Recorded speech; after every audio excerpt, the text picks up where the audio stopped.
Jetzt holen wir noch die 15 von oben. Mir geht das Höllentor ganz leicht auf die Nerven. So ist okay. Das bauen wir uns noch ganz schnell. Nein. Bodenplatten. Schick. Naja. Ach, meine Maus reagiert nicht sehr gut.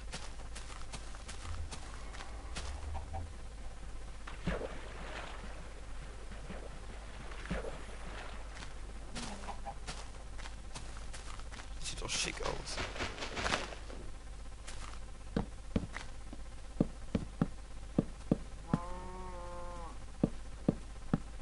So. Nice. Ach Mensch.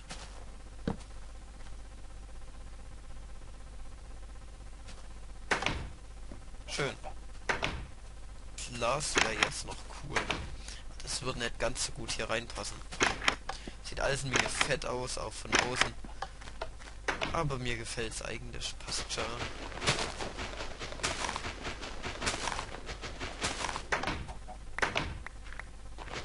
Jetzt muss ich erstmal überlegen, wie viel ich insgesamt so ungefähr Gleise brauchen werde dann für mein Vorhaben.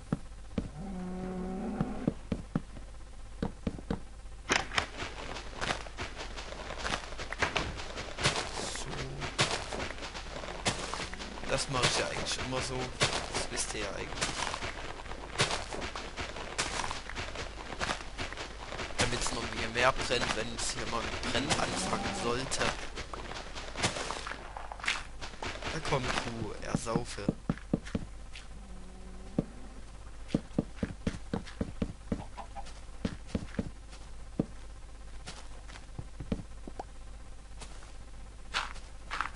So. Damit es nicht ganz so beschissen aussieht.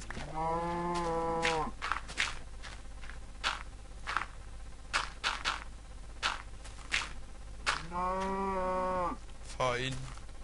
Du kannst doch einfach mal fortgehen. Geh weg, geh weg, geh weg. Weg.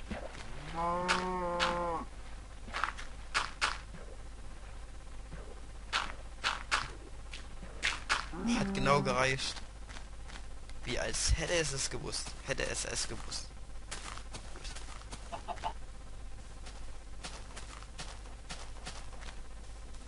Oh, das sieht so schön aus ohne brennende Bäume. Naja, außer das. Das brennt noch ein klein wenig. Jetzt speichere ich es erstmal ab. Kurz meine Hände entspannen. Gut. Also. Brauchen wir auf jeden Fall Cleanstau. Ich kann mir auch meine Diamantschaufel gönnen.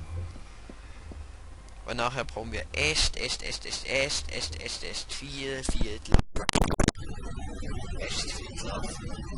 Creating the AI voice was a multi-step process. First, we ran every line of dialogue through an automatic text-to-speech program. In the studio, we cued the actress who plays Gladys, Ellen McLean, with the computer-generated sound file. She'd mimic it, and then over the course of several takes, adjust her performance to clean up any words that were unintelligible in the computer version. For instance, here's a line as Ellen delivered it. Perfect. Please move quickly to the chamber lock, as the effects of prolonged exposure to the button are not part of this test. Once the recording was done, we processed all the dialogue to give it an extra computery edge. Here's that same line as it appears in the game, with the pitch constrained, pitch modulation suppressed, and the formant moved up. Perfect. Please move quickly to the chamber lock, as the effects of prolonged exposure to the button are not part of this test. We designed the post-escape levels to give players brief glimpses of the inner workings of the Enrichment Center. This particular area exposes part of the storage cube distribution system. These little vignettes help make this section of the game visually distinct from the testing chambers, while reinforcing the idea that players are now behind the scenes. One bizarre fact of game design is that without some serious prompting, players will rarely look up. In this case, the prompt is a ladder. Most players will investigate where the ladder goes, which is up. The ladder actually falls apart as soon as it's touched. but by then it served its purpose. Through playtesting, we discovered that fatigue set in if we didn't break up the more complicated, deliberately paced puzzles with problems that required the player to perform a much simpler task under time pressure. These pistons proved to be a good foundation for that simpler type of puzzle. Because they feature a moving surface, they also gave us an opportunity to employ some unusual portal transitions, such as ceiling to ceiling. During development, we'd often run across some piece of level design that would break the portal system. For instance, this ceiling-to-ceiling transition was an unexpected edge case that ended up requiring a lot of effort to make work. We tried never to take the easy route of simply changing the level design to work with existing portal technology. We knew that once the game was out in the wild, custom map creators would stress the system in ways we hadn't even considered, so we made it as flexible as possible. An important design goal of these post-escape levels was to give players the sense that they're running wild inside the guts of the facility. With that in mind, we added plenty of nooks and crannies for players to crawl into or place portals through. This ended up being a tricky lighting challenge, as the areas needed to be bright enough to navigate, while still being dim enough to feel like obscure, disused sections of the building. These rocket sentries originally fired lasers. We switched from lasers to rockets after we introduced the glass-breaking mechanic, mainly because glass shattering in a massive rocket explosion turned out to be a lot more satisfying than glass just slowly being melted by a laser. Originally, they also spoke, just like the bullet turrets. Because players often redirect the rockets with their backs to the turret, however, a distinct, uncluttered sound cue was required. The voice simply added too much noise to the rocket redirect mechanic. Breaking this tube gives players a chance to test out their newly trained rocket redirecting and glass breaking skills in a slightly different context, which helps cement the training. As the end of the game draws closer, we increase the ratio of time-pressured puzzles, like this turret ambush, to give the players the sense that they're approaching a climactic encounter. Originally, these catwalks were decorative, but playtesters consistently thought they were significant and often spent a lot of time trying to reach them. We didn't want to stand between people and their desire to walk on the catwalks. So we redesigned the area to make catwalks not only accessible, but also necessary to proceed. This massive turret ambush was originally a lot more massive, with turrets that dropped from the ceiling and popped out of surprise hatches. In fact, for a while, it was the game's climactic battle. Through playtesting, we learned that this type of pure combat experience didn't really fit with the preceding few hours of player training. Over several iterations, we toned down the combat and made the room more about using portal momentum to fling yourself great distances, a skill that playtesters really enjoyed using, and that's a key component of what eventually became our final battle. GLaDOS, the rogue disk operating system that now runs Aperture Science, went through a bunch of design iterations. Earlier versions included a floating brain, a sprawling spidery mechanism, and an upside-down version of Botticelli's Rise of Venus built out of robot parts and wire. Eventually, we settled on a huge mechanical device with a delicate robotic figure dangling out of it, which successfully conveys both GLaDOS's raw power and her femininity. The fiction behind this red phone is that while GLaDOS was being developed, it was somebody's job to sit by it.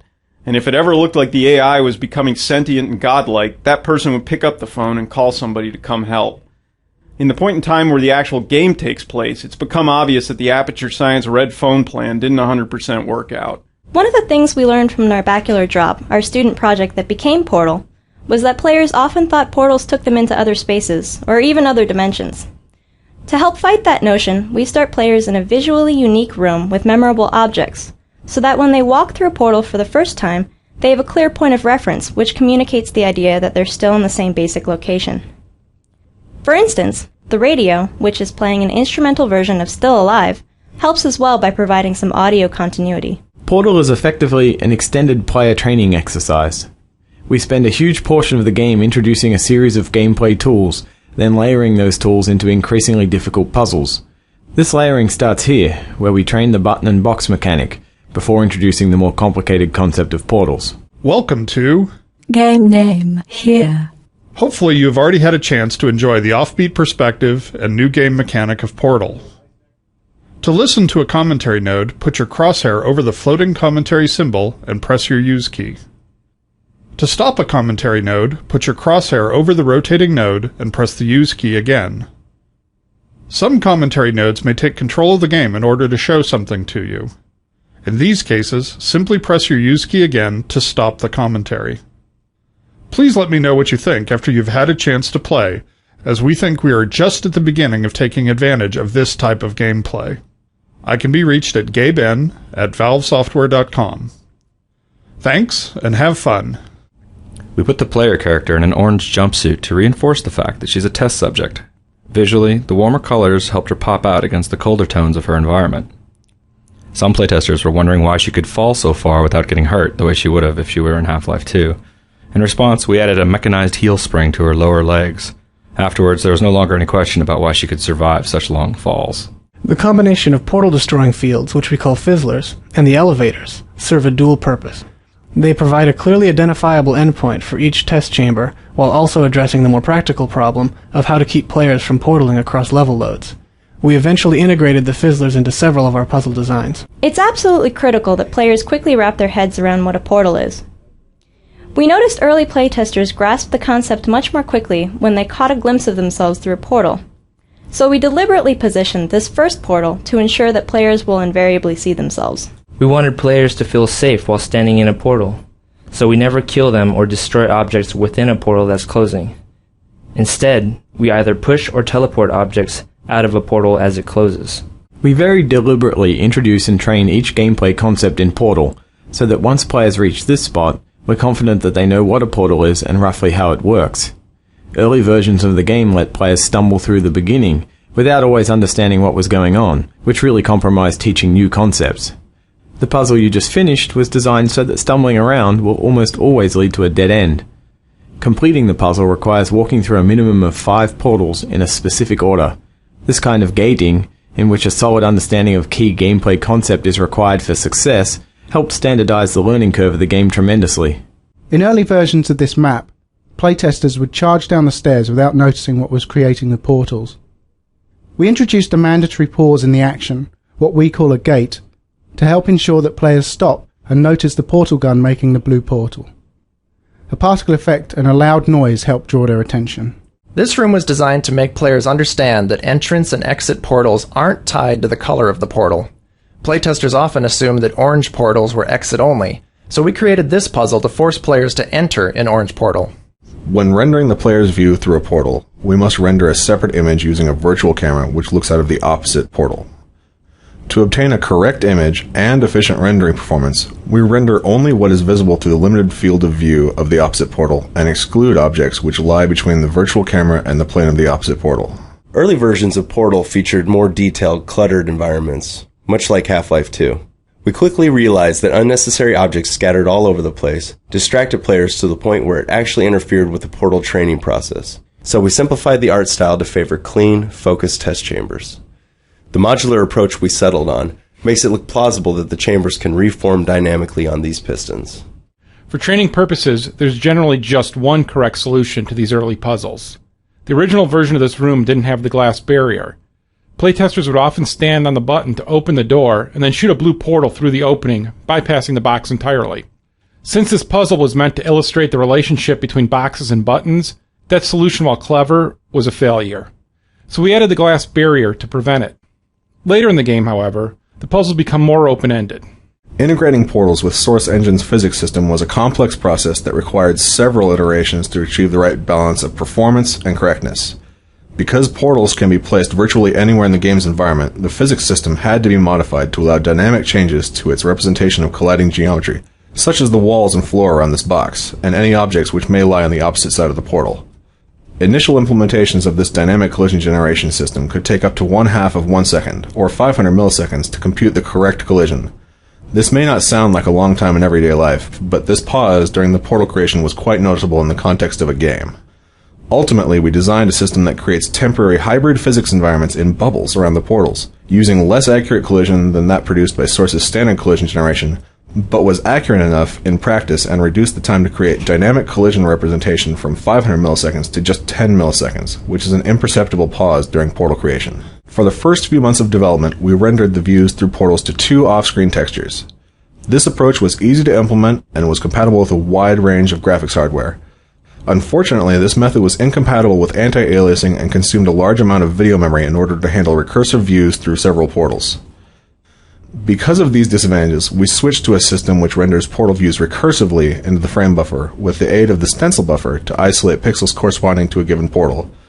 This is a more effective scheme because it is compatible with anti-aliasing and does not consume any additional video memory for off-screen textures. To make puzzles deeper than just teleporting to the exit, we had to include surfaces that won't hold a portal, which are formally introduced here. We experimented with several surface designs before we settled on this one, whose visual noise and reflectivity make it easy to identify at a distance. Even though layering player training was a design goal from the start, we still ended up introducing some concepts too quickly. For instance, this used to be the first energy ball redirection puzzle. Playtesting revealed that this puzzle introduced too many new concepts at once, which ended up frustrating a lot of playtesters. In response, we inserted 2 test chambers before this one, to make the energy ball redirection training more gradual. Because our test chamber environments were simplified for training purposes, we created visual hotspots within the rooms to guide players' attention. The design is essentially a balance between round objects and sharp objects. The sharp objects representing background elements, and the round objects, such as doors and movable props, comprising our points of visual interest. These frosted glass observation rooms make the player feel as if they're being watched at all times, while keeping the identity of these watchers a mystery. The rooms serve a practical purpose as well, since we often use them as convenient and logical light sources for the test chambers. Originally, these scaffolds ran on electrified tracks, but crafty playtesters would hop along the rails to the exit, bypassing the puzzle entirely. We tried to solve this by killing players as soon as they touched the rails. That solution ended up being too much of an overcorrection, as even skilled playtesters were getting frustrated by these one-hit kills in the more complex puzzles later in the game. Making the scaffolds run along immaterial beams of light solved both problems. We previously talked about how we handle static portal collision, but collision with moving objects on the other side of a portal is a completely different and equally hard problem. Walking onto this scaffold was a very iffy proposition for the first few months of development. We solved the problem of colliding with these dynamic objects by cloning the objects from one portal to the other and strictly controlling what objects are allowed to collide with each other and how they're allowed to collide. Portal momentum ended up being the hardest concept to convey. For this series of puzzles, which went through more design iterations than virtually any other part of the game, we introduced the idea of redirecting your momentum using portals, slowly, step by step. We even have the AI voice pretty explicitly explain the elements of the puzzle, something we avoided throughout most of the rest of the game. Originally, these exit portal surfaces were static geometry in the final position, but playtesters stubbornly refused to look up to find them. This is another example of the classic game design problem of coaxing players to look up. By putting the portals on moving pistons, we were able to start them in a position that players were more likely to see. Using gravity to fall into one portal so that you come rocketing out the other portal, a skill we call flinging, was another difficult concept to train. We designed a specific visual cue, a pushed-out concrete block with checkerboard tile above a pit, to indicate to players that it's time to use the fling maneuver. Repeated several times, this cue helps players associate pushed-out concrete slabs with flinging, in much the same way that players learn to associate cubes with buttons. We found that rather than looking into portals to see where it went, playtesters would often leap blindly to their doom. In response to this observation, the moral of this puzzle is, look before you leap. The safe orange portal is out of the player's view from this balcony. That forces them to peer through a portal to see it, which trains players in their remote viewing capabilities of portals. This room is designed to build anticipation for the big moment when players finally get the fully powered portal gun. The puzzle path brings you in a circle around the device, so that it's virtually always in sight, right up until you grab it. Player training doesn't always stick, especially after the introduction of a big new concept. For instance, after they had acquired the fully powered portal device, playtesters often forgot about the fling maneuver. Since it's such an important skill, this puzzle is designed to reintroduce the idea of flinging. Originally, a weighted button was used to open the far door, but playtesters so strongly associated boxes with buttons that they'd get stuck searching hopelessly for a box. We changed the big button to a pedestal-mounted push button, thus removing the box association, but playtesters still had trouble realizing they needed to shoot a portal through the door. Adding a ticking timer sound when the door was open cued players that the puzzle expected them to act during that time, which solved the problem. When we moved from largely placeholder art to our final visual design, this was the first level to get a facelift. We chose this map because it had many of our gameplay elements integrated into a relatively small space. The test chamber art direction was designed to make everything appear purposefully placed. The simple design helps focus players on the puzzles. It also provides a nice contrast to the later, much less sterile behind-the-scenes environments, which contributes to a clear sense of progression. A problem we came across with virtually any puzzle involving boxes and doors was that the players could portal the boxes to the other side of the door, thereby trapping themselves in a room with buttons but no boxes. We set up special triggers to detect and handle these cases, and then added the box delivery tubes to ensure players could always be supplied with the required tools. This is a great spot to appreciate the recursive nature of portals. If you place a portal on each side of this hallway, you'll notice the portals seem to go on forever, similar to the effect you get in a Hall of Mirrors. In actuality, we support a maximum of 9 recursive portal views down any chain of portals. We achieve the impression of infinite recursion by copying part of the previously rendered frame onto the final portal in the recursive chain. It's not perfect, but it's inexpensive and effective. This is the first map in which we experimented with solving the puzzle in as few portal placements as possible. We tried to fit that concept into the story mode, but were never quite able to sell it. Instead of abandoning the idea altogether, we added the concept to a series of post-game challenge maps. A few playtesters put a portal on the floor here, and used the rising stair pit to skip the rest of the puzzle. We'll usually rework a level if playtesters discover a way to bypass chunks of the puzzle too easily. But in this and a few other cases where skipping ahead arguably takes more skill than solving the puzzle properly, we let the ninja solution stand. We designed this room to draw the player's eyes to the box. The light from the observation room casts horizontal shadows that point at the box, which is directly lit by a warm light from the ceiling. This warm light helps the box stand out against the predominantly cool test chamber lighting.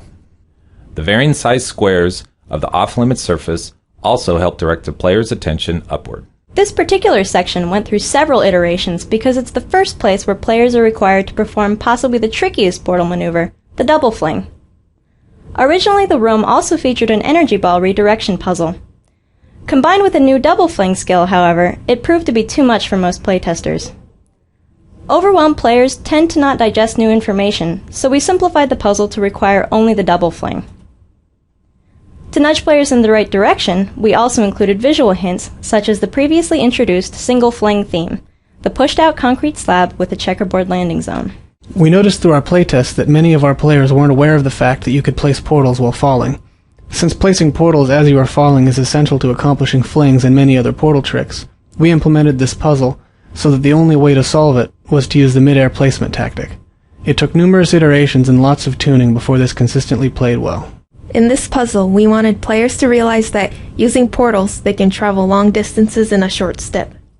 Originally, we had stairs from the ground level to the upper rooms. Many playtesters, however, were able to run from one room to the other quickly enough to consider it a solution, without ever thinking to use the even easier portal method. By changing the stairs to very slow-moving lifts, we were able to level the travel time for all player experience levels, thus making the intended solution more clear. This puzzle requires players to redirect an energy ball through multiple portal placements. The multiple steps cause many early playtesters to panic and accidentally redirect a ball right into themselves, with deadly results. We redesigned the test chamber so that portals can only be placed in the top half of the room, which solved the problem by generally leaving players out of the ball's reach. Perhaps the most important purpose of this final test chamber is to cement the double fling maneuver training. For previous flings, we employed a visual cue, a pushed-out section of a wall. In preparation for the more free-form behind-the-scenes levels, however, we take the training wheels off. To proceed, players must realize they can double fling almost anywhere they want to, with or without hints. For Portal, we wanted to create a turret that was different from the traditional Half-Life 2 turrets. The Half-Life 2 turrets are nothing more than mindless mounted guns. In Portal, we wanted the turrets to have personality, to be characters. The first step was a redesign of the look. Once we had the look of the new turrets, they seemed less like menacing machine guns and more like cute robots. And robots can never really be cute until they are talking robots. So the next step was creating the vocal characteristics of the turrets. Working with Ellen McLean, we settled on an innocent-sounding voice with dialogue to match. This juxtaposition of killing machine and innocent, non-aggressive personality ends up making the Portal turret a memorable character. Even though Portal tells a simple story, we created a lot of backstory for Aperture Science, for its employees, for its rivalry with the hated Black Mesa, and for where all of this fits into the cosmology of Half-Life. This first Portal game doesn't reveal all of it, but we crammed a lot of little details into the environments. This area, for instance, called the Ratman Den, hints that there may be other people trapped in the facility. Even though we didn't want Portal to be too combat heavy, we wanted to add at least a light combat mechanic. After a few less than successful attempts to actually realize this light combat concept, we settled on turrets as a good compromise. The turrets can be defeated with tricky Portal maneuvers, but they're also susceptible to a more straightforward berserker approach. The awful end of the companion cube serves a dual purpose. It adds a lot more sinister character to our already pretty sinister AI, while simultaneously training the player to use the incinerator, a key component of the final level. The training has a nice dramatic payoff, since players later get to avenge the death of their good friend the companion cube by stuffing some of the AI's important parts into exactly the same type of incinerator. We designed this hall so that players had to use a box as a shield, but many playtesters read it as an avoid the energy ball timing puzzle and simply left the box behind. We solved this in large part by having the AI talk about the box. A lot. Once the dialogue went in, playtesters went from routinely abandoning the box to never wanting it to leave their side. Since we weren't going to make the players lug a box around for the rest of the game, we had a scene at the end of the level where the players are forced to kill the box. Sometimes little details make a huge difference. For instance, we had to add the left side to this wall to give players a visual representation of how thick it is. Without it, playtesters frequently thought that the hall had just gotten impossibly narrower, panicked, and stopped making rational decisions. Before the player escapes the fire pit, the AI dialogue is all delivered in a computerized monotone. After the escape, however, Gladys gets progressively more expressive until, by the end, she's cycling through a whole mess of emotions. The role required an actor capable of mimicking the computer-generated voice while still infusing it with some real character. Since we planned to end the game with a song, she also needed to have a good singing voice. The woman we ended up casting, Ellen McLean, is a great mimic, a terrific actor, and a classically trained operatic soprano, so that worked out pretty good. After players escape, we let them solve an old chamber in a new way.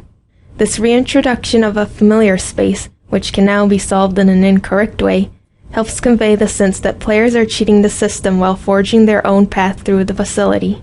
We use these moving platforms to add time pressure to puzzles. A sequence of simple decisions feels much more climactic under time pressure, in contrast to most puzzles in Portal which can be solved at the player's leisure.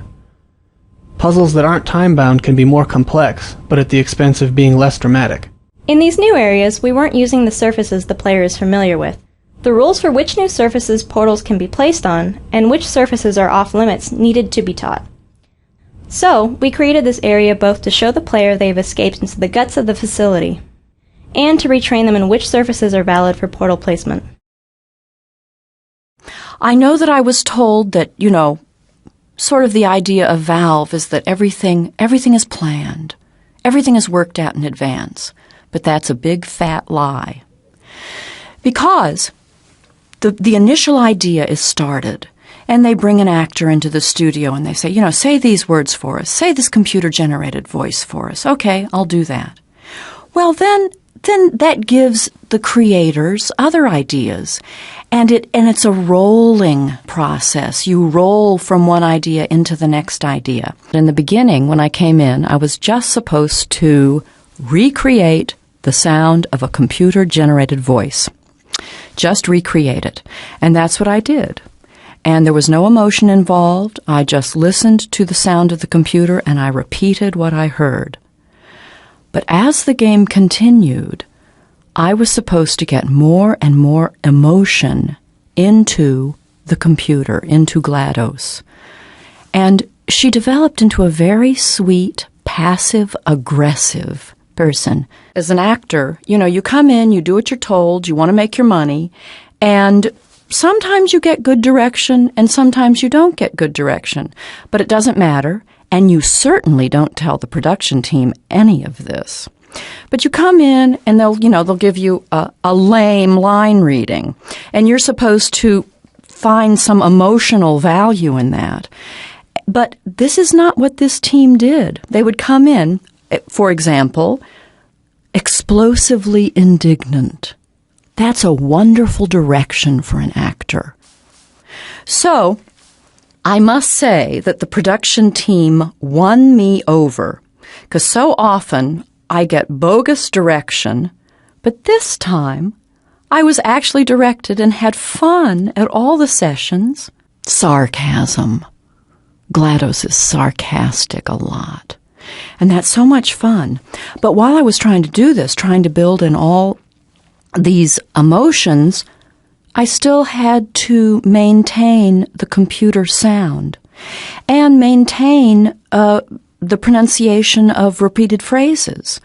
You know, aperture science and the enrichment center. I went to Portal's, I Googled Portal in game, and I went to the trailer, and I just loved it. I loved hearing my voice. And as I told the production team, I have never played a computer game in my life, but I want to play this one.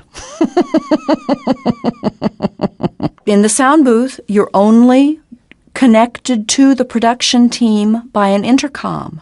And they can talk about you, and you don't know what they're saying. But you trust that they're being kind. And, you know, they'll push a button, and then they'll say something to me. They'll say, a direction. No, that wasn't right. Do it again. Give us 3 more reads. And a lot of times what happens is they would play the computer-generated sound for me on one line, and then I'm supposed to recreate that 3 times. With the director saying, okay, well, you know, more sarcastic or more angry or more irritated. So you stand in the booth hour after hour after hour. They're always very nice. They let you have water in here and maybe a pencil to take a few notes. And of course you want it to be interesting because you want them to hire you again. So when they told me that there was going to be a song at the end, I thought, well, all right, who's going to write the song? And they told me there was going to be a song written by Jonathan Colton. And I listened to a song that Jonathan had written, and it was very funny, very clever. So I thought at that point, well, you know, this will be okay.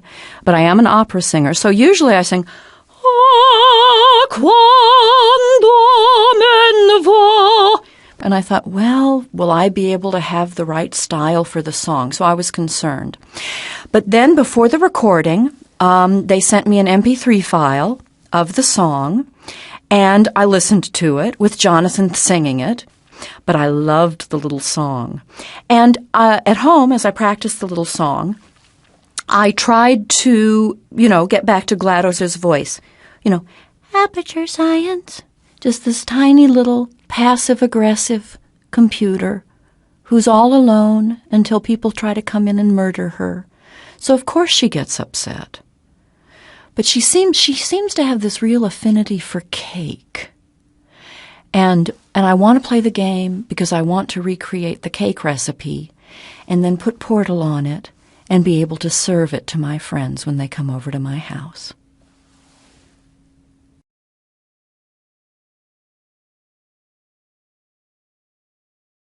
Ein Computer los. Eine Sekunde.